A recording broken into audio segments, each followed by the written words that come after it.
고혈당 상태에 놓인 경우에는 건강이 더 악화되기 쉬워요. 이러한 인슐린 저항성도 증가되고 만성적인 염증으로 인해서 콜린이 역할을 제대로 하지 못하게 돼요. 이러한 혈관 내의 싸움은 고혈압이나 동맥경화와 같은 심혈관 질환을 일으키고 인슐린 분비 이상으로 당뇨병까지 초래할 수 있고, 만성염증은 암이나 치매의 뇌질환 같은 경우로 유발할 가능성도 있습니다. 그렇기 때문에 건강을 생각한다면 계란과 절대 같이 먹어서는 안 되는 첫 번째 음식은 정제된 탄수화물 덩어리인 빵입니다. 많은 분들이 아침으로 즐기는 계란과 빵은 암과 치매 예방에 가장 나쁜 조합이라고 할 수 있는데, 이는 브레인푸드라는 별명까지 있는 계란에는 콜린이라는 성분이 굉장히 풍부한데, 이 콜린은 뇌 기능을 강화해주고 뇌세포의 중요한 부분을 이루는 비타민 B 복합체예요. 이는 기억력과 집중력 증진에 굉장히 많은 효과를 보여서 기억력 저하, 치매, 알츠하이머 예방 및 치료에 많은 도움을 주는 성분이에요. 이 콜린 성분을 함유시킨 의약 처방전이 있어서 구매를 할 수 있는 전문 의약품으로도 나와 있고, 또 건강기능식품으로도 많이 나와 있는데, 이는 혈관 내의 염증을 줄여줘서 암 예방에도 굉장히 많은 도움을 준다고 해요. 그런데 놀랍게도 이 콜린과 반대로 작용하는 것이 바로 밀가루예요. 이 밀가루는 75% 이상이 탄수화물로 구성되어 있고, 이런 저품질의 탄수화물이 많은 빵을 먹게 되면 혈당 수치가 올라가는 혈당 스파이크, 이 혈당 스파이크는 갑자기 혈당이 치솟는 경우거든요. 이게 발생하고 이로 인해서 혈관이랑 뇌세포에도 손상을 줘요. 계란과 빵을 같이 먹게 되면 우리 몸에서는 마치 전쟁이 일어나는 것처럼 그런 현상이 일어나게 되는데, 어떤 현상이냐면 계란 속에 들어있는 콜린은 뇌세포를 보호하기 위해서 방어막을 형성하려 하는데, 이때 빵에서 나온 탄수화물에 의해 생성된 독소가 이 방어막을 파괴하게 돼요. 계속 싸우고 전쟁을 일으키는 거죠. 특히 백미로 이루어진 쌀밥, 빵 같은 정제된 탄수화물로 된 음식을 자주 섭취해서 고혈당 상태에 놓인 경우에는 건강이 더 악화되기 쉬워요. 이러한 인슐린 저항성도 증가되고 만성적인 염증으로 인해서 콜린이 역할을 제대로 하지 못하게 돼요. 이러한 혈관 내의 싸움은 고혈압이나 동맥경화와 같은 심혈관 질환을 일으키고 인슐린 분비 이상으로 당뇨병까지 초래할 수 있고, 만성염증은 암이나 치매의 뇌질환 같은 경우로 유발할 가능성도 있습니다. 그렇기 때문에 건강을 생각한다면 계란과 함께 정제된 밀가루를 사용하지 않은 통밀빵, 곡물빵, 이런 다른 음식들을 선택하는 것이 좋은 선택이 될 수가 있습니다. 또한 레몬과 같은 강산성 과일도 계란과 함께 먹으면 안 됩니다. 왜냐하면 이 강산성 과일은 높은 산도가 있어서 계란의 단백질 구조에 영향을 미치는데, 레몬이나 다른 강산성 과일에 포함된 산이 계란 속의 단백질과 반응하면 단백질이 응고가 돼요. 굳어요. 그래서 소화가 어려워질 수가 있고, 이를 통해서 위나 소화기관 내에서 단백질 응고를 유발시켜서 소화 과정도 방해하고 우리가 더부룩해지고 소화로 인한 질병이 발생할 수 있는 거죠. 특히 단백질의 소화랑 흡수가 저해되면 속이 더부룩한 불편함으로 시작돼서 심한 경우에는 배가 아픈 복통, 그리고 설사와 같은 증상이 나타날 수 있는데, 계란을 섭취할 때는 레몬이나 다른 강산성 과일과 함께 드시는 것을 피하는 게 좋습니다. 두유와 콩국물과 계란을 함께 같이 먹는 것도 좋지 않습니다. 아침 식사로 두유와 계란을 드시거나 체중 관리와 다이어트를 위해 섭취하는 분들이 굉장히 많아지고 있는데, 이 두유 속에 들어있는 트립신이라는 성분이 있는데, 이는 계란에 들어있는 알부민과 같이 결합해서 영양소를 파괴하게 돼요.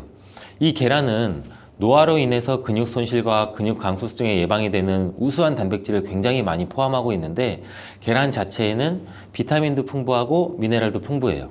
근데 이 두유랑 함께 섭취할 경우는 이 영양 성분들의 이점을 충분히 얻지 못하게 되는 결과를 초래하는데, 혹시 계란과 녹차나 홍차 같은 경우도 함께 드신 적이 있어요? 이러한 차들도 피해야 돼요. 그 이유는 찻잎 속에 있는 탄닌이라는 성분이 계란의 단백질과 결합을 해서 탄닌 단백질을 형성하게 돼요. 이는 우리 위랑 장에 문제를 일으킬 수 있고, 이 탄닌 단백질은 우리 몸의 장의 연동운동, 올라가고 내려가고 장이 주물떡거리고 우리가 변을 잘 보아야 되는데, 이런 장의 연동운동까지도 늦추게 되고, 또 장내 환경도 악화시켜서 변비를 유발할 수도 있고, 아니면 발암물질의 체내 흡수 가능성을 높일 수가 있어요. 이렇게 탄닌과 계란의 조합이 건강에 악영향을 주기 때문에 계란과 감을 함께 드시는 것도 안 좋습니다. 계란을 먹은 뒤에 감을 드시면 가벼운 두통과 설사 그리고 구토 증상까지 나타날 수 있으며 심각한 경우에는 급성 위장병이 나타날 수 있고 또 폐결석도 나타날 수 있어요. 이런 이유도 감에 들어있는 탄닌 성분이 단백질 소화 기능을 방해하기 때문인데요. 이러한 탄닌은 위와 소화기관 안에서 단백질과 결합해서 덩어리를 형성하고 단백질의 분해 요소일 작용을 방해하기 때문입니다. 계란과 함께 섭취할 때는 탄닌이 들어있는 음식은 위험할 수 있습니다. 또 하나, 계란과 절대 함께 먹으면 안 되는 음식 중으로는 햄과 같은 가공육이 있습니다. 계란과 가공육의 조합은 정말 최악인데요. 계란은 고단백질인 필수 아미노산 비타민 B군을 풍부하게 함유하고 있지만 가공육과 같은 햄은 나트륨과 포화지방이 높은 경향이 많아요. 이런 가공육은 과도한 나트륨의 섭취랑 포화지방의 증가로 이어질 수 있으며 이를 계속 섭취하게 되면 혈관에 나쁜 콜레스테롤이 축적돼서 동맥경화와 같은 심장병, 뇌졸중, 이런 심혈관 질환 위험도 증가시킬 수가 있습니다.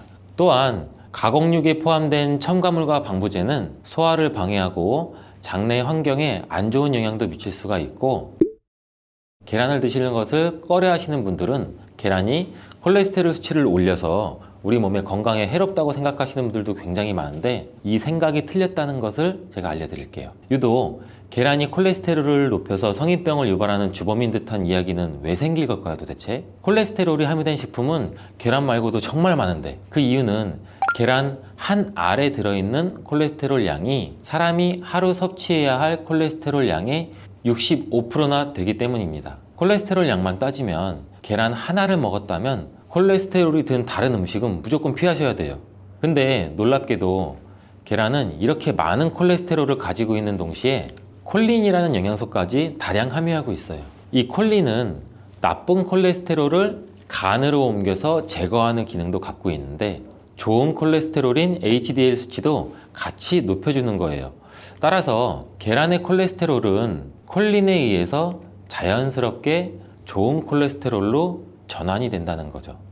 그래서 계란을 한두 개 더 먹어도 전혀 문제가 되지 않아요. 만약 중증 심혈관 질환에 걸린 경우가 아니라면 일반적으로 하루 두세 개 정도의 계란 섭취는 건강을 지키는데 큰 도움이 될 수 있습니다. 이제 콜레스테롤 걱정 없이 우리 모두 계란을 먹어도 되겠죠?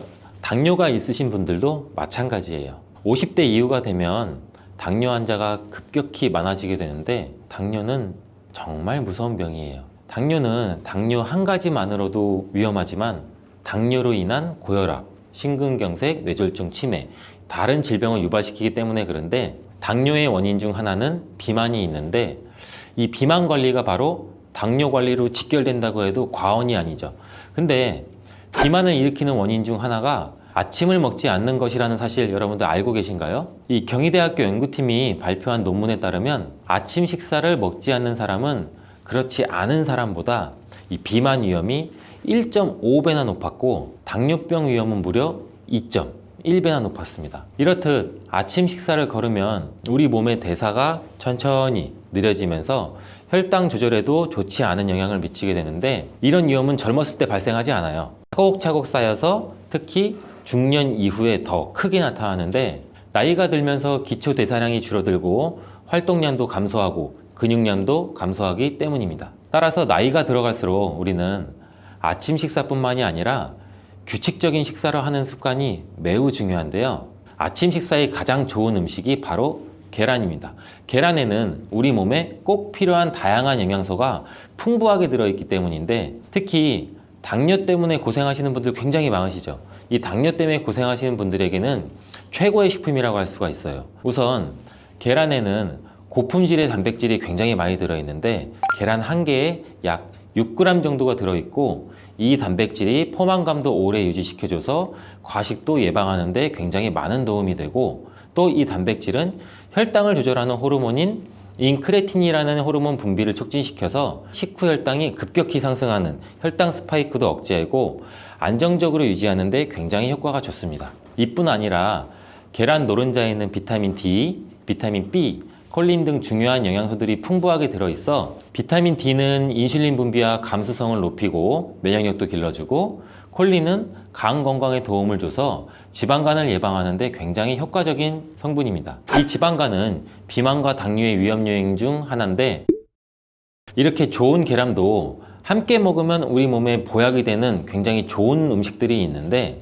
더욱 풍부한 영양을 섭취할 수 있고 당뇨와 비만 관리에도 도움이 되는 음식들이 있어요. 계란과 토마토는 빼놓을 수 없는 최고의 음식 궁합입니다. 계란과 토마토, 이 둘의 궁합은 영양학적으로만 보더라도 굉장히 이상적이에요. 계란은 아까 말씀드렸듯이 단백질, 비타민 B군, 그리고 필수 아미노산을 굉장히 많이 함유하고 있는데, 한편 토마토는 우리가 흔히들 많이 알고 계시죠. 비타민 C, 그리고 항산화 물질인 라이코펜을 굉장히 많이 함유하고 있어요. 그래서 이들이 만날 때 서로의 영양적 가치가 굉장히 배가 되는 거죠. 토마토 속의 라이코펜은 지방에 용해되기 때문에 계란과 같이 먹을 때 그 흡수율이 굉장히 높아지는데, 이러한 조합은 우리 심혈관 건강을 지키고 면역력을 높이는 데 아주 효과적이고, 토마토에 들어있는 비타민 C는 계란에 들어있는 철분의 흡수를 돕기 때문에 빈혈 예방에도 굉장히 좋습니다.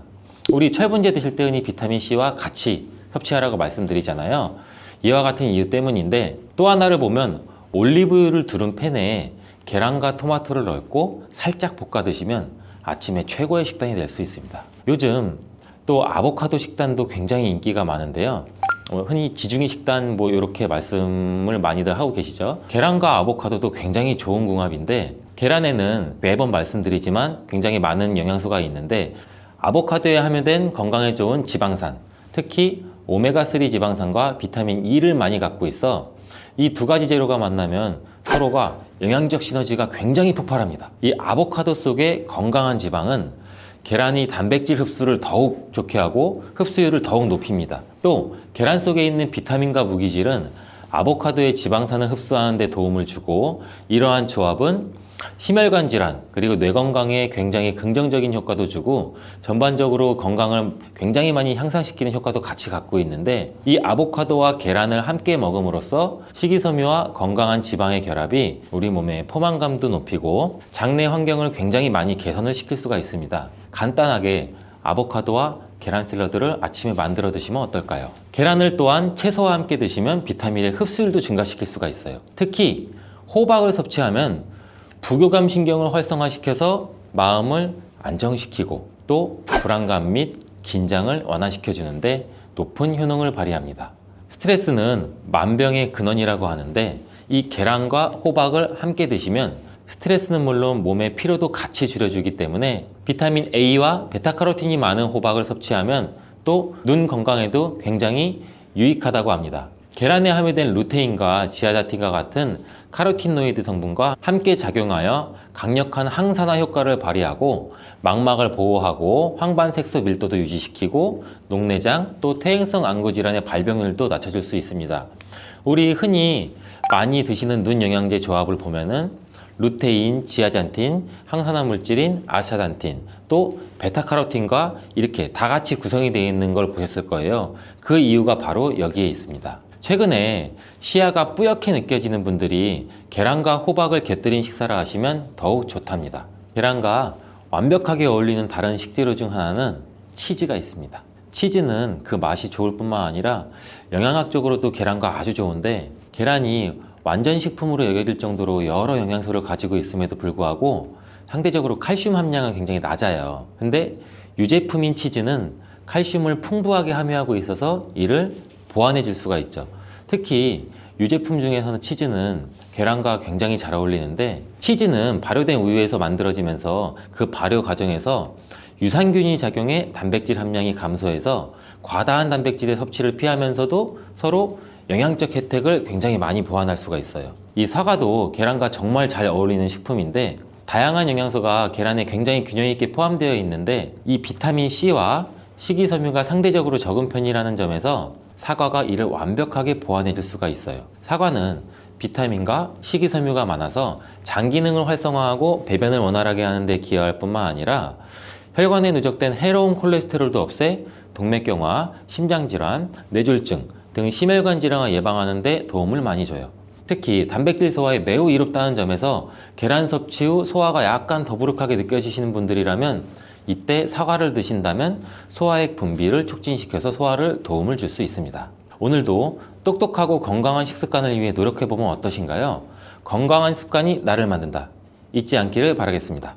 나이가 들수록 단백질이 더 중요하다는 말을 들어보신 분들도 굉장히 많이 있을 거예요. 단백질을 충분히 섭취하지 않으면 근육량이 급격히 줄어들게 되는데, 이렇게 되면 또 근력도 같이 약화되고 근감속증을 유발시킬 수도 있어요. 그래서 충분한 단백질을 공급받지 못하면 우리 몸은 뇌 기능이 떨어지고 치매나 인지 기능 저하의 위험도 점점 커질 수가 있다는 가능성이 있다는 거예요. 필수적인 단백질을 충분히 섭취하기 좋은 음식에는 그럼 과연 무엇이 있을까요?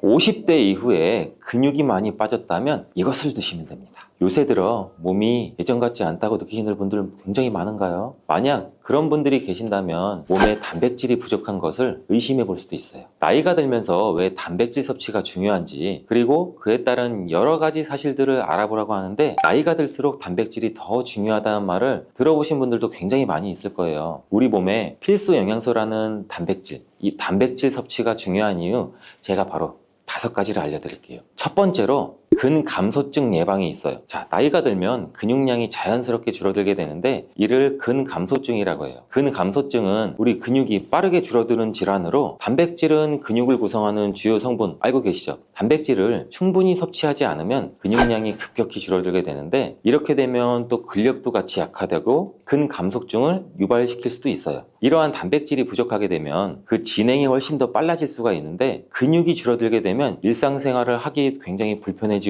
이렇게 되면 근육도 더 감소하게 되고 악순환이 계속 생길 수가 있죠. 단백질 섭취와 운동을 같이 병행하는 게 제일 좋아요. 원래 흔히들 많이 알고 계시잖아요. 단백질이 중요한 이유 두 번째는 면역력 증가예요. 이 단백질과 면역력이 연관이 있다고 하시면서 의아해하시는 분들 굉장히 많아. 뭐가 관계가 있어? 뭐가 연관이 있지? 자, 지금부터 한번 볼 텐데, 단백질은 우리 몸속에 세포 그리고 장기뿐 아니라 수많은 호르몬을 구성하는 굉장히 중요한 요소예요. 또 단백질이 면역 시스템에서 중요한 역할을 하는 항체와 효소를 생성하는데, 백혈구라고 많이들 들어보셨죠? 이 백혈구는 우리 몸의 감염을 인식하고 싸우는 우리 전투부대예요. 주요한 면역세포인데, 이 백혈구가 주로 단백질을 사용해서 우리 몸에 쳐들어온 병원균을 인식하고 항체를 만들어서 병원균을 물리치게 되는 중요한 역할을 해요. 또한 우리 몸의 중요한 면역세포도 감염에 대응할 때 단백질을 쉽게 말해 먹이로 사용해서 신호를 보내고 병원균을 파괴하는 작용을 해요. 그럼 이 단백질이 굉장히 중요하다는 거 아시겠죠? 나이가 들면 들수록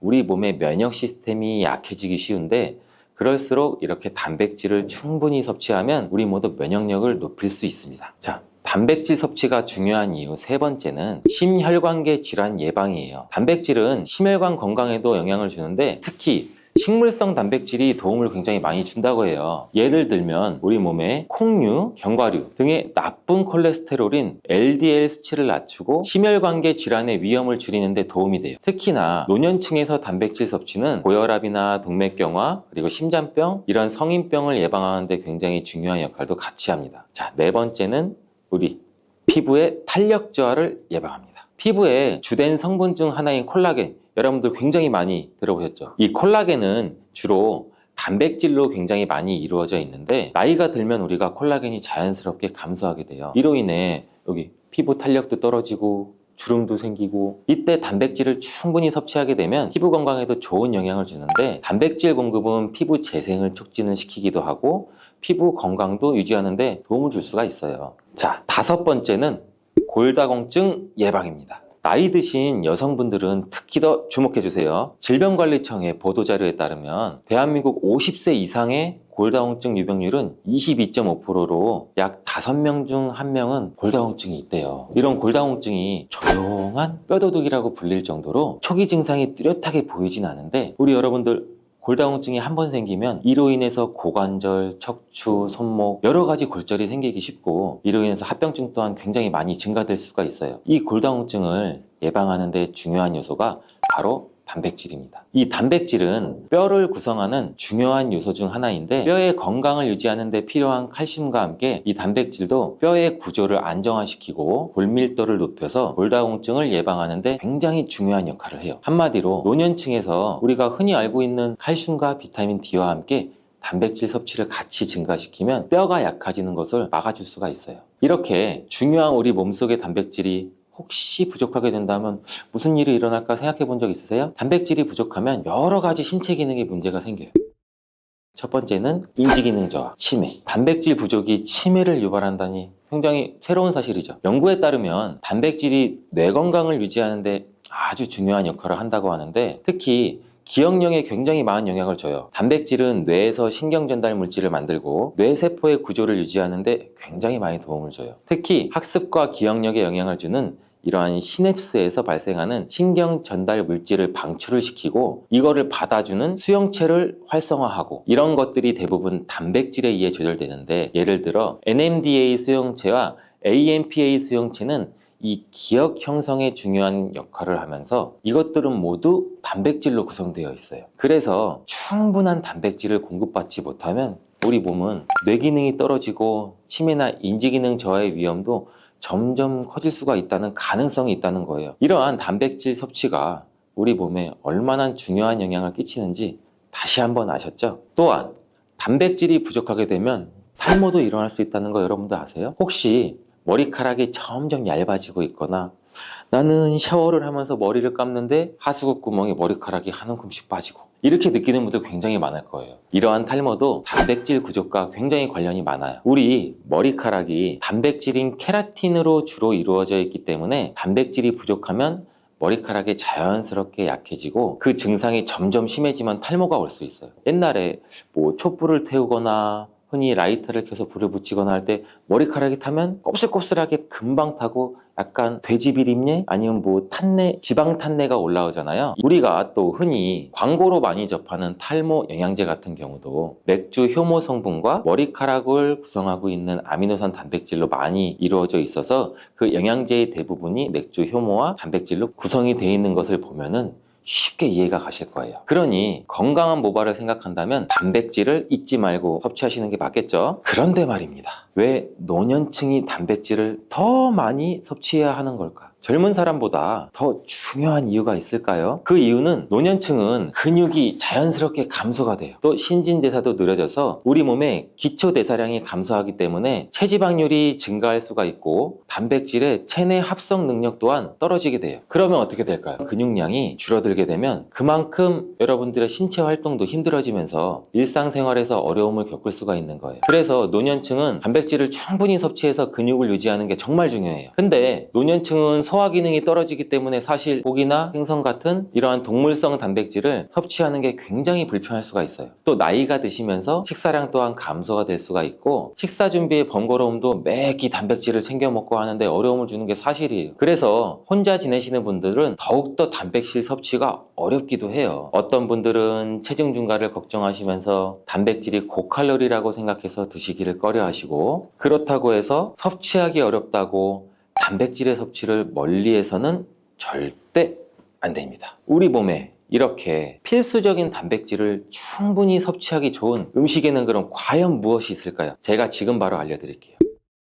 단백질을 섭취하기에 좋은 추천 음식 4가지를 바로 소개해드리면 첫 번째, 계란입니다. 사실 단백질 하면 가장 먼저 떠오르는 식품이 계란이죠. 운동을 굉장히 많이 하는 분들도 계란도 많이 먹고 이 하루에 필요한 단백질의 20%를 계란으로 섭취할 수 있다는 거 아셨나요? 특히 계란의 단백질은 완전 단백질로 분류하게 되는데 이는 우리 몸이 제대로 기능하는데 필요한 필수 아미노산을 포함한다는 거예요. 계란은 단백질뿐 아니라 비타민 A, D, E도 함유하고 있어서 건강에 매우 좋은데 자연적으로 비타민 D를 함유하고 있는 드문 식품 중 하나예요, 이 계란이. 또한 계란 노른자에는 칼슘, 구리, 요오드, 철분 이렇게 미네랄 굉장히 많이 풍부하고 있는데 이 계란을 먹으면 정말 많은 다양한 영양소를 섭취할 수 있다면 이점이 분명하게 있다는 거예요. 자, 두 번째 식품은 생선이에요. 우리 등푸른 생선 좋다는 이야기는 누구나 한 번쯤은 들어보셨을 텐데 사실 이 등푸른 생선뿐 아니라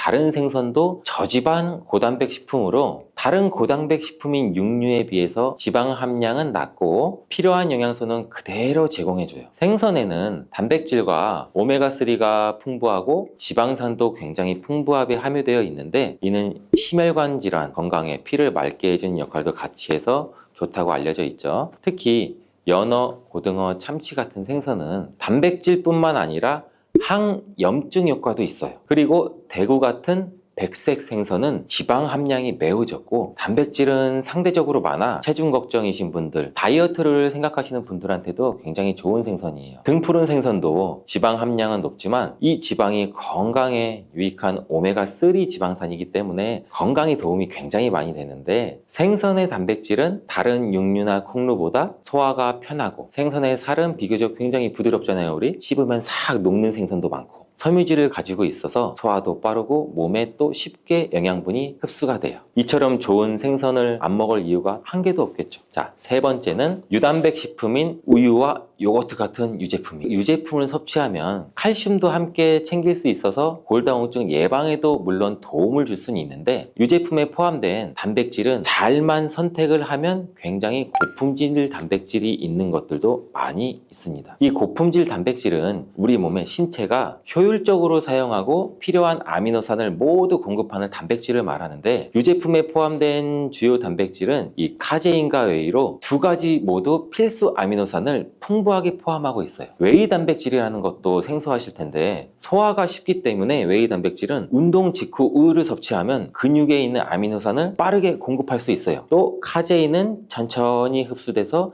장기간 일정 수준의 아미노산을 우리 몸에 제공해 근육 손실을 방지하는 데 도움을 줄 수가 있어요. 하지만 우유 제품을 먹으면 속이 더부룩하거나 불편하신 분들도 많으시죠. 많은 사람들이 유제품을 섭취할 때 소화 불편을 겪을 수가 있는데 특히 락토스 불내증, 즉 유당불내증이 있는 경우에요. 어린이들도 유당불내증이 있는 어린이가 많아서 요새 시장은 굉장히 다양해져서 이런 분들을 위한 락토프리 우유, 치즈, 요구르트 등은 이 락토스가 거의 없거나 적은 제품들도 굉장히 많이 나와 있어요. 이 락토스 불내증이 있는 사람들도 이런 유제품은 문제없이 섭취가 할 수 있는데 소화가 어렵거나 내가 힘드신 분들은 참고하시면 될 것 같아요. 자, 네 번째는 콩류예요. 우리 콩류 또한 식물성 단백질로 굉장히 유명하죠. 콩류는 식물성 단백질을 제공하는 가장 대표적인 식품인데 두부나 우유 같은 식품으로 쉽게 섭취할 수도 있고 콩류와 같은 식물성 단백질은 고기와 유제품과 같은 동물성 단백질에 비해 지방 함량이 굉장히 낮아요. 또한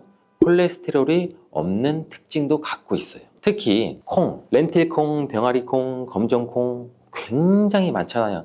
이 콩류들이 굉장히 많은데 다양한 종류의 콩류는 이렇게 필수 아미노산을 풍부하게 포함하고 있어서 우리가 신체가 필요로 하는 단백질을 고루고루 제공해요. 특히 고기나 생선 같은 동물성 단백질이 소화가 어려우신 분들한테는 두부나 비지찌개 같은 소화가 잘 되면서 단백질도 섭취할 수 있는 이렇게 일석이조 이러한 콩류가 굉장히 좋은 단백질 식품이에요. 꼭 한번 기억해 주시길 바래요. 이렇게 몸에 필수적인 단백질 음식만으로 과연 충분히 섭취하면 좋겠지만 그게 어려운 경우도 굉장히 많아요. 이때 단백질 보충제도 좋은 선택도 될 수 있습니다. 운동 전후에 빠르게 단백질을 우리가 보충하고 싶을 때 굉장히 많잖아요. 식사를 통해 충분한 단백질을 섭취하기 어려운 경우는 보충제가 굉장히 유용한데 마트나 인터넷에서 쉽게 찾을 수 있는 단백질 파우더나 고단백 프로틴바를 이용하면 간편하게 단백질을 빠르게 보충할 수도 있어요. 하지만 이렇게 간편하게 섭취할 수 있는 제품을 몸에 좋다고 많이 섭취하게 되면 좋을까요? 과량 섭취할 때도 큰 문제가 될 수가 있어요. 한 번에 우리가 과도한 단백질을 섭취하면 신장에서 부담을 줄 수가 있고 또 우리 몸에 불필요하게 지방으로 쌓일 수가 있죠. 단백질의 하루의 권장 섭취량은 성인 기준 몸무게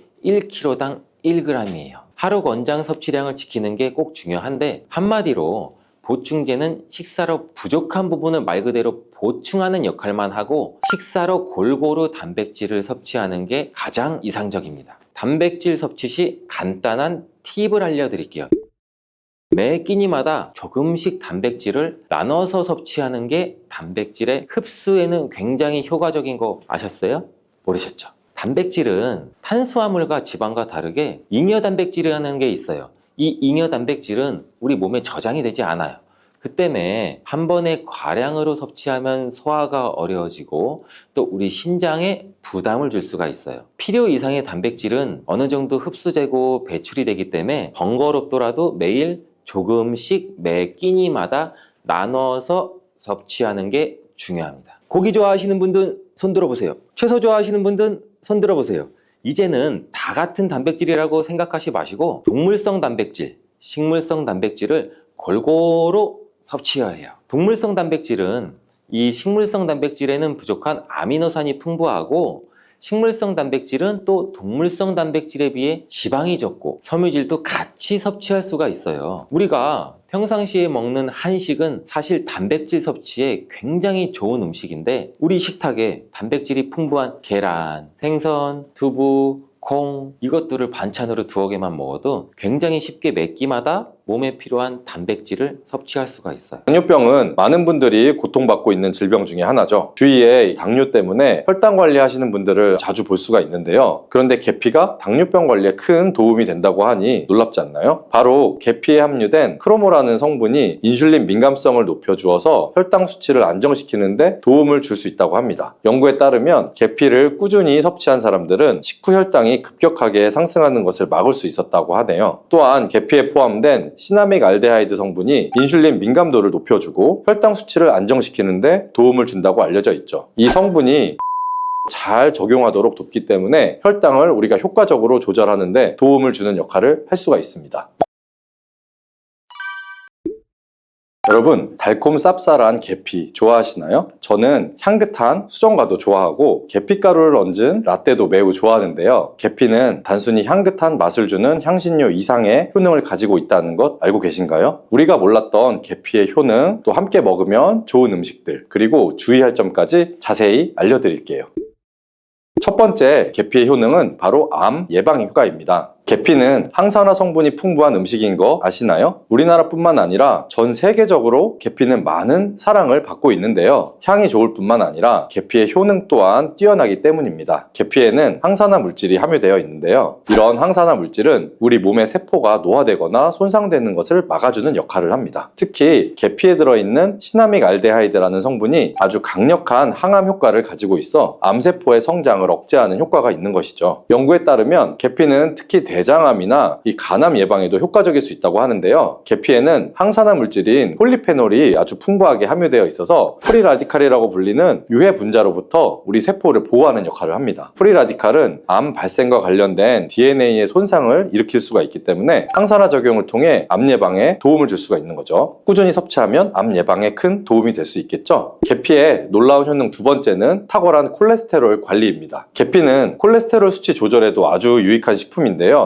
계피에 포함된 식이섬유와 폴리페놀 성분이 이와 같은 효능을 나타내는데 이 성분들이 혈관을 깨끗하게 유지하는데 중요한 역할을 한다고 합니다. 여러 가지 연구에 따르면 계피에 포함된 성분들이 혈중 나쁜 콜레스테롤을 감소시키고 좋은 콜레스테롤은 증가시키는데 도움을 줄 수 있다고 합니다. 이는 계피에 함유된 특정 화합물이 콜레스테롤의 흡수를 억제하고 간에서 콜레스테롤의 생성을 감소시키는 작용을 할 수 있다는 것을 의미합니다. 또한 계피는 체내에서 지방의 축적을 막고 혈관의 건강을 유지하는 데도 중요한 역할을 한다고 알려져 있죠. 고지혈증이나 고콜레스테롤 혈증은 심혈관 질환을 일으킬 수 있는 중요한 위험 요소로 알려져 있는데요. 계피는 이런 위험 요소를 관리하는 데 도움을 줄 수가 있답니다. 따라서 계피를 적당히 섭취하면 콜레스테롤을 관리하는 데 유익하다고 할 수 있겠죠. 심혈관 질환이 걱정되는 분들에게는 정말 좋은 식품입니다. 세 번째 계피의 아주 놀라운 효능은 바로 당뇨병 예방입니다. 당뇨병은 많은 분들이 고통받고 있는 질병 중에 하나죠. 주위에 당뇨 때문에 혈당 관리하시는 분들을 자주 볼 수가 있는데요. 그런데 계피가 당뇨병 관리에 큰 도움이 된다고 하니 놀랍지 않나요? 바로 계피에 함유된 크로모라는 성분이 인슐린 민감성을 높여주어서 혈당 수치를 안정시키는데 도움을 줄 수 있다고 합니다. 연구에 따르면 계피를 꾸준히 섭취한 사람들은 식후 혈당이 급격하게 상승하는 것을 막을 수 있었다고 하네요. 또한 계피에 포함된 시나믹 알데하이드 성분이 인슐린 민감도를 높여주고 혈당 수치를 안정시키는 주는데 도움을 준다고 알려져 있죠. 이 성분이 인슐린이 더 잘 적용하도록 돕기 때문에 혈당을 우리가 효과적으로 조절하는데 도움을 주는 역할을 할 수가 있습니다. 우리나라보다 더 계피를 좋아하는 인도에서 계피 섭취와 대사증후군에 관련한 실험이 진행되었었는데요. 인도 델리 대학교에서 진행한 실험 연구에 따르면 대사증후군이 있는 116명을 두 개의 그룹으로 나눈 뒤에 약 16주간 한 그룹은 계피 추출물을 섭취하고 다른 한 그룹은 계피 가루가 들어있다고 속인 가짜 약을 섭취하게 했는데요. 16주 뒤에 확인을 해봤더니 계피 추출물을 먹은 그룹은 가짜 약을 먹은 그룹에 비해 대사증후군에 악영향을 주는 체중, 혈당, 콜레스테롤 등의 수치가 개선이 되었다고 합니다. 참으로 놀랍죠. 물론 계피를 꾸준히 섭취하는 것만으로 당뇨병을 완전히 예방할 수 있는 것은 아니지만 식이요법에 포함시킬 수 있는 좋은 재료라는 점은 분명합니다. 네 번째 계피의 놀라운 효능은 바로 계피의 항염 작용입니다. 계피가 항염 작용까지 있다니 참 신기하시죠? 계피에는 항염증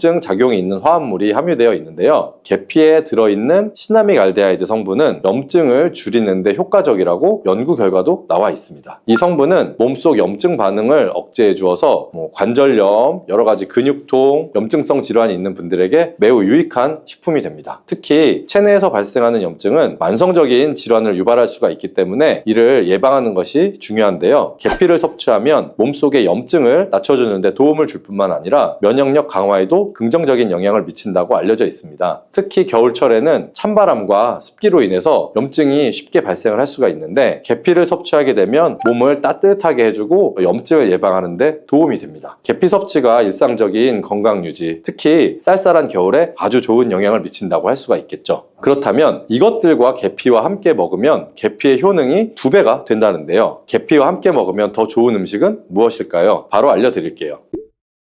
계피와 함께 먹으면 좋은 음식 첫 번째는 바로 요거트입니다. 계피를 요거트와 함께 먹으면 정말 맛있고 건강에도 좋다는 거 아시는 분 있나요? 혹시 그릭 요거트나 프로바이오틱스 같은 단어들 들어보셨죠? 요거트에는 단백질, 칼슘, 프로바이오틱스 등의 영양소가 풍부하게 함유되어 있는데요. 요거트는 기본적으로 발효식품으로 몸에 좋은 프로바이오틱스가 풍부해서 장 건강에 도움을 주는데 계피와 요거트를 함께 섭취하면 서로 시너지 효과를 낼 수가 있습니다. 그리고 계피의 항염작용과 혈당 안정 효과가 더해져서 건강을 더욱 향상시킬 수 있죠. 요거트에 계피를 넣으면 소화 기능을 개선해주고 특히 요거트에 계피를 더하면 체내에 지방을 태우는 데 도움이 되는 효과가 있기 때문에 계피와 요거트를 함께 섭취하면 소화를 돕고 체중 관리에도 도움을 받을 수가 있습니다. 이게 다가 아니죠. 계피의 매콤달콤한 향이 요거트와 잘 어울려서 아주 맛있게 즐길 수도 있습니다. 요거트를 자주 드시는 분들은 꼭 한번 계피를 뿌려서 드셔보세요. 샐러드 드실 때 드레싱으로 요거트를 사용한 뒤에 그 위에 계피가루를 톡톡 뿌려서 드시는 것도 아주 좋은 계피와 요거트의 활용법이랍니다. 계피와 찰떡궁합인 식품 두 번째는 사과입니다. 계피와 사과는 정말 잘 어울리는 조합인 것 아시나요? 사과는 비타민C와 식이섬유 그리고 항산화 성분이 풍부해서 면역력 강화와 소화에 도움을 주는 과일인데요. 계피는 당뇨병 예방과 관리에 도움을 주며 혈당 조절에 효과적인데 계피와 사과를 함께 먹으면 두 가지 재료의 장점이 더해져서 더욱 효과적인 건강 관리가 가능하다는 것입니다. 그리고 이 두 가지가 만나면 체중 관리에도 큰 도움이 된다니 같이 안 먹을 이유가 없겠죠. 맛 또한 더욱 좋아지는데요. 계피는 사과의 달콤한 맛을 더욱 풍부하게 만들어주는데 서양에서는 디저트로 사과파이에 계피가루를 얹어서 향긋하게 즐기는 게 유명하죠. 같이 섭취할 때는 사과에 계피를 뿌린 다음 간단히 먹거나 사과를 얇게 썰어서 계피를 뿌려 먹으면 더욱 맛있고 건강한 간식이 될 수 있다는 것 기억해 주시고요. 세 번째, 계피와 먹으면 좋은 음식은 바로 커피입니다. 계피와 커피는 정말 좋은 궁합을 자랑한다는 거 아실까요? 커피는 카페인 덕분에 활력을 주는 음료죠. 커피의 쓴맛은 사람마다 호불호가 갈릴 수가 있습니다. 그런데 계피를 커피에 넣으면 그 쓴맛이 부드럽게 변화하면서 더 풍부하고 깊은 맛을 느낄 수가 있는데요. 계피가 커피의 쓴맛을 부드럽게 감싸주기 때문에 커피를 마시는 동안 입안에 더 부드러운 느낌을 주게 되는 것이죠. 계피는 항염증 효과와 항산화 효과가 뛰어나서 커피와 함께 마시면 건강 효과도 한층 더 올라가는데요. 커피 자체에도 많은 항산화 물질이 포함되어 있는데 계피 역시 강력한 항산화 성분을 가지고 있기 때문에 둘을 합쳐서 마시면 체내의 염증을 줄이고 세포를 보호하는 효과를 볼 수가 있는 것입니다. 계피와 커피를 함께 마실 때 또 다른 장점이 하나 있는데요. 그건 바로 혈당 조절에 있습니다. 커피는 그 자체로 혈당을 빠르게 올리는 경향이 있는데요. 계피가 이 과정을 완화시켜주면서 커피를 마실 때 혈당이 급격하게 상승하는 것을 방지할 수가 있습니다. 그래서 당뇨가 있으신 분들께도 이 두 음료의 조합은 매우 추천드린답니다. 그렇다면 계피와 커피는 어떻게 함께 먹는 것이 좋을까요? 계피와 커피를 함께 즐기기 위한 가장 간단한 방법은 계피가루를 커피에 넣는 것이겠죠. 커피가 다 내려진 후에 4분의 1티스푼의 계피가루를 넣고 잘 저어주시면 계피의 향이 커피와 자연스럽게 어우러져 아주 향긋한 커피 한 잔을 만들 수가 있습니다. 계피를 너무 많이 넣으면 커피의 맛이 너무 강해질 수가 있기 때문에 적당량을 넣어주시는 것 잊지 마시고요. 또한 계피 스틱을 사용해서 커피를 우려내는 방법도 있는데요. 커피를 내린 후에 계피 스틱을 커피에 넣고 몇 분간 우려내면 계피의 향이 은은하게 배어들어서 훨씬 더 맛있고 건강한 커피를 즐길 수가 있습니다. 계피 스틱을 사용하면 시각적으로도 멋진 효과를 또 줄 수 있기 때문에 커피를 더욱 고급스럽고 멋스럽게 즐기고 싶다면 계피와 커피를 꼭 한번 같이 우려보세요. 계피와 찰떡궁합 꿀조합을 알려드렸다면 이번에는 계피와 함께 먹으면 몸에 해가 되는 음식이 있다는 것 알고 계신가요? 그건 바로 귤이나 자몽, 또 레몬 같은 시트러스 계열의 과일인데요. 계피와 시트러스 계열 과일을 함께 먹으면 안 되는 이유를 바로 알려드릴게요.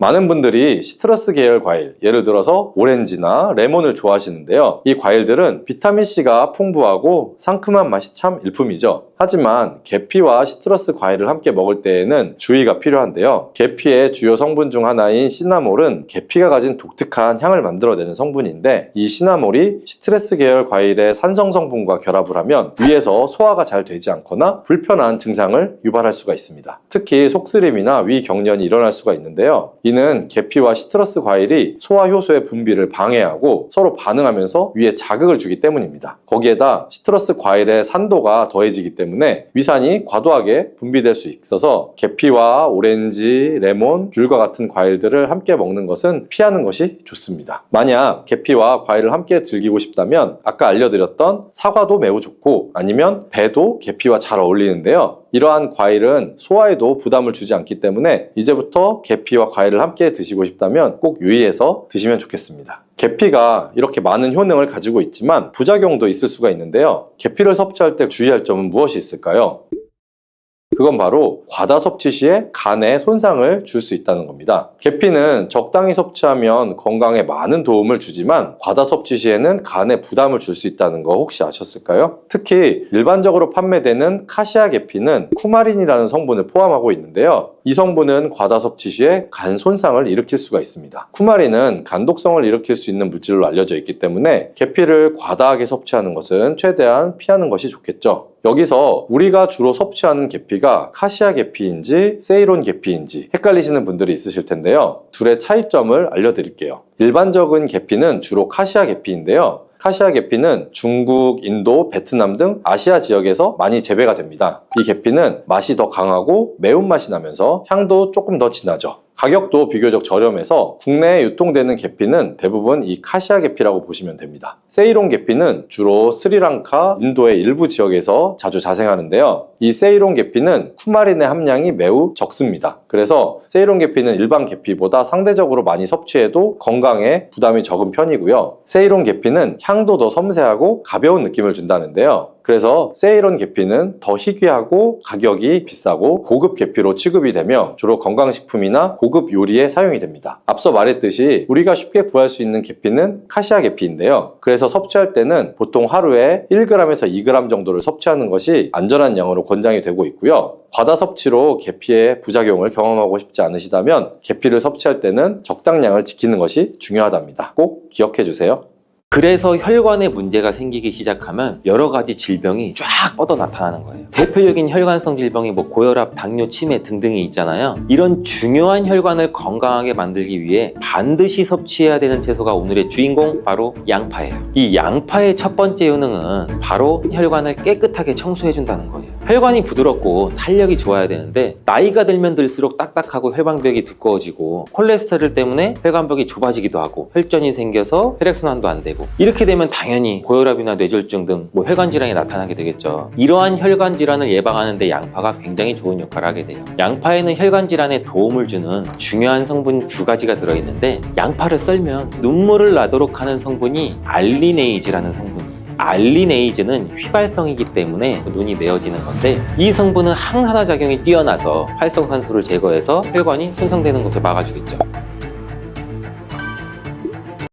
양파 이렇게 드시면 오히려 건강에 독이 될 수가 있어요. 식탁 위의 혈관 청소부라는 양파는 많은 요리에 사용되는 우리나라에게 너무 익숙한 채소죠. 중국 사람들이 돼지 기름으로 요리한 음식을 또 굉장히 많이 드시잖아요. 이 혈관 질환에 잘 걸리지 않는 이유 중 하나가 바로 양파를 많이 먹기 때문이라고 해요. 이 양파는 혈관 청소 외에도 정말 다양한 효능이 있는데 아무리 좋은 양파도 잘못 먹으면 오히려 건강을 해치는 독이 될 수가 있어요. 양파의 효능 4가지와 양파를 어떻게 먹어야 하는지, 양파를 드실 때 주의해야 할 점, 양파를 먹으면 효능이 배가 되는 음식까지 양파에 대한 모든 것 알려드릴게요.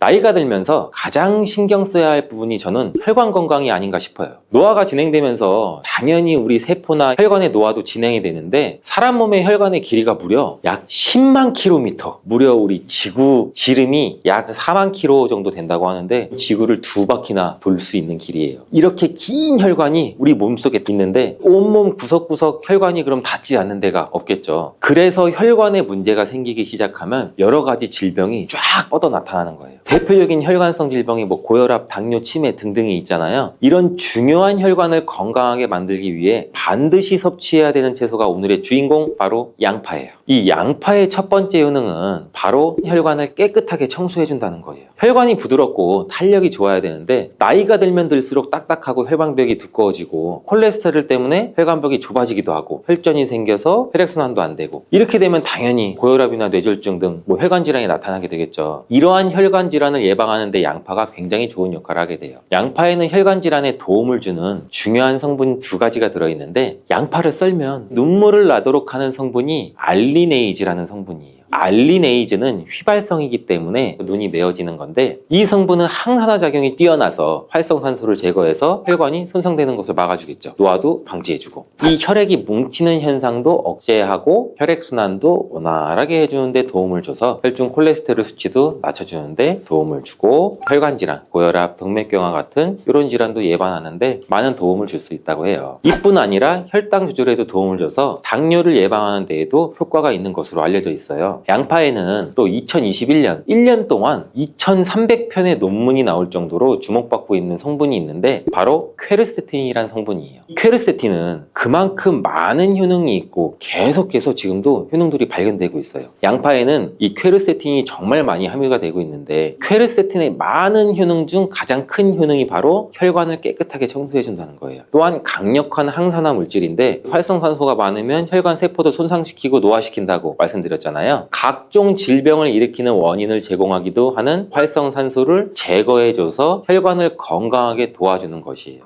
염증도 같이 잡아주고 암도 예방하고 비염에도 도움을 주는 효능도 있다고 많이들 알려져 있죠. 그렇다면 이 퀘르세틴은 양파 전체에 골고루 함유되어 있을까요? 그렇지 않습니다. 양파는 보통 9겹 정도로 이루어져 있는데 퀘르세틴은 바깥쪽으로 갈수록 함량이 높아져요. 양파의 속살보다는 껍질의 퀘르세틴 함량이 약 30배에서 100배 정도 높게 함유가 되어 있대요. 그래서 이 퀘르세틴을 많이 섭취하려면 양파를 껍질을 드셔야 되는데 양파 껍질을 먹을 수 있는 방법으로는 차를 우려서 드시는 것을 많이들 권장을 하셔. 시중에 나와 있는 양파 껍질 차를 구매해서 따뜻한 물에 우려서 드신다면 퀘르세틴을 제대로 흡수하지 못해요. 이 양파 껍질에서 퀘르세틴을 용출해서 차로 드시려면 양파 껍질을 1리터 물에 약 20분 정도 센 불로 끓여주시다가 약불로 30분 정도 더 끓여서 드시면 퀘르세틴이 잘 우려난다고 해요. 이렇게 양파 껍질 끓인 물을 따뜻하게 차로 드셔도 되고 냉장고에 보관하셨다가 시원하게 드셔도 좋아요. 양파의 두 번째 효능은 또 항바이러스 작용이에요.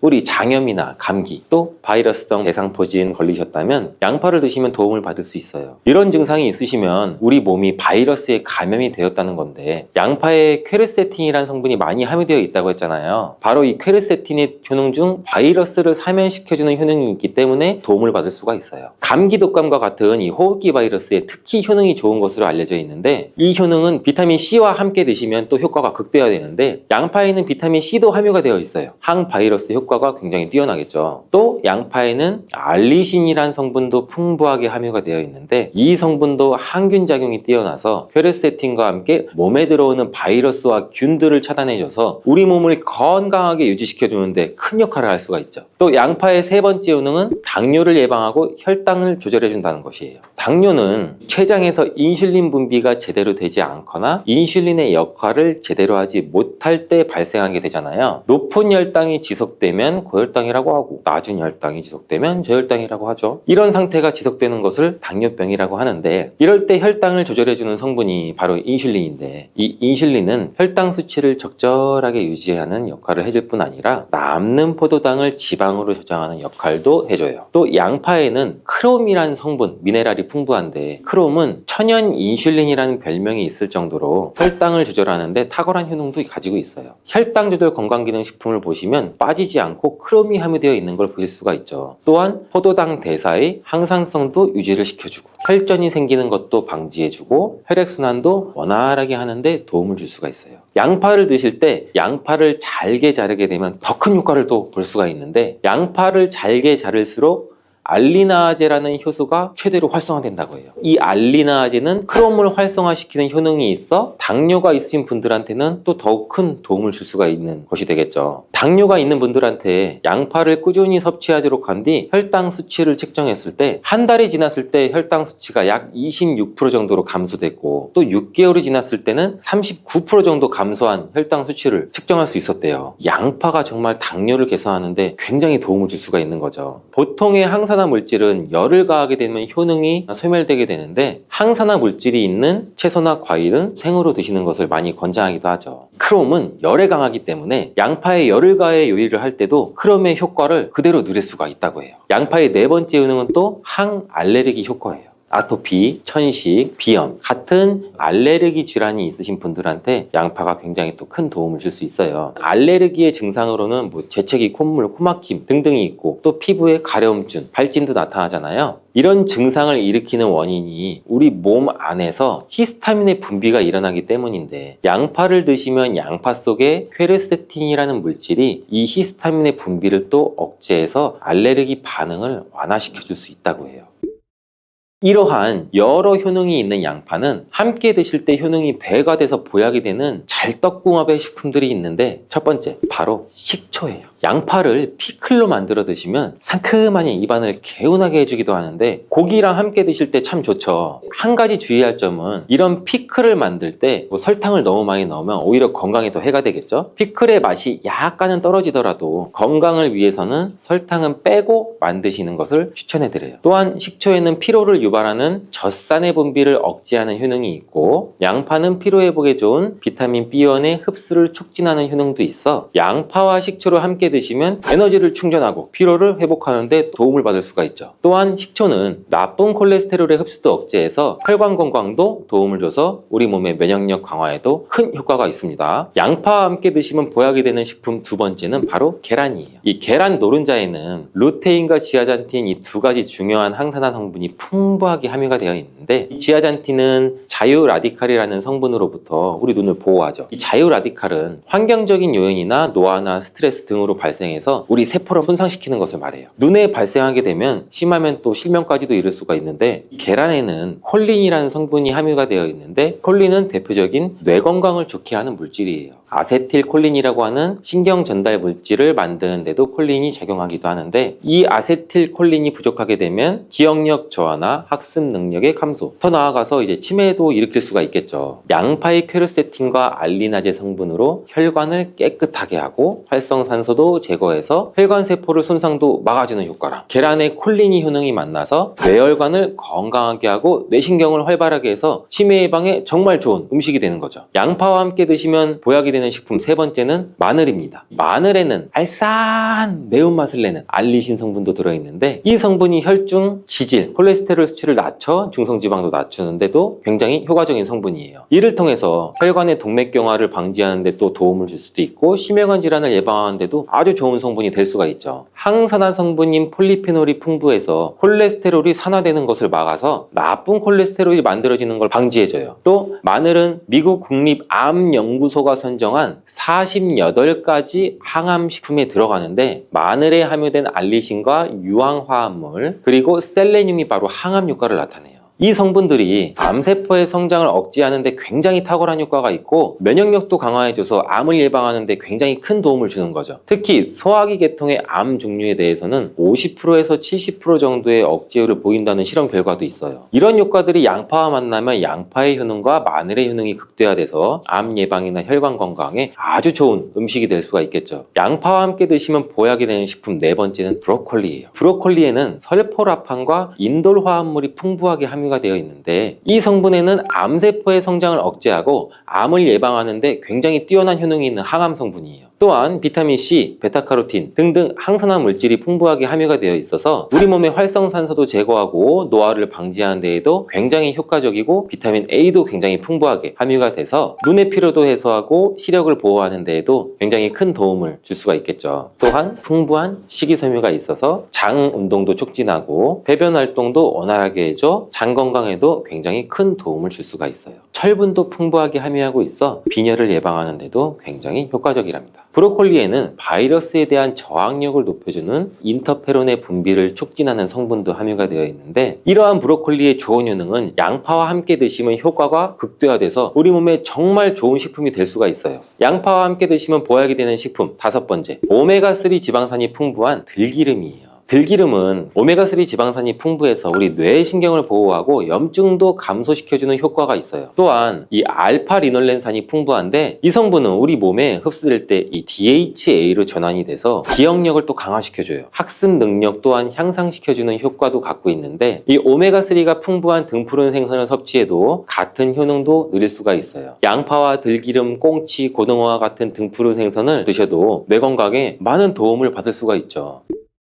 이렇게 몸에 좋은 양파도 드실 때 주의하셔야 되는 분들이 있는데 첫 번째는 동맥경화를 치료하는 와파린 나트륨이라는 성분의 항응고제를 드시는 분들이에요. 혈전 형성을 방지하는 약과 혈액을 묽게 하는 양파를 같이 드시면 오히려 출혈의 위험이 있으니 주의해서 드시길 바라고요. 두 번째는 소화불량이 있으면서 가스가 잘 차시는 분들은 또 양파를 많이 드시면 안 돼요. 이 양파가 장 건강에 도움이 된다고 해서 양파를 드셨는데 오히려 가스가 차고 속이 불편하신 분들도 있으신데 이런 분들은 양파를 드실 때 주의해서 조금만 드시길 바래요. 체질적으로 양파와 또 맞지 않는 분들이 있을 수가 있어요. 세 번째로는 간이 약한 분들이에요. 이런 분들은 양파 좋다고 양파를 많이 드시게 되면 오히려 간에 부담이 될 수 있고 간 건강도 해칠 수가 있어요. 네 번째는 양파를 드시면 혀에 배태가 끼고 기미가 올라오는 것이 발견되시면 양파를 드시지 않는 것이 좋아요. 다섯 번째, 정말 중요한 내용인데요. 건강에 좋다고 양파즙 많이 내려 드시는 분들 많죠. 근데 혈당 관리를 해야 되는 당뇨가 있으신 분들과 신장이 안 좋으신 분들은 절대 양파즙을 많이 드시면 안 돼요. 양파즙을 내게 되면 이 농축이 돼서 당도도 같이 올라가요. 그리고 또 즙 상태로 드시게 되면 흡수도 굉장히 빨라서 혈당이 또 급격하게 올라갈 수가 있고 양파즙에는 칼륨의 함량도 높은데 당뇨 환자뿐 아니라 신장이 안 좋은 분들이 양파를 마시면 칼륨이 신장에 무리를 줘서 건강이 더욱 악화될 수가 있어요. 칼륨이 잘 배출되지 않아서 몸에 쌓이면 심장에까지도 무리를 주게 되고 심하면 돌연사의 원인이 될 수도 있죠.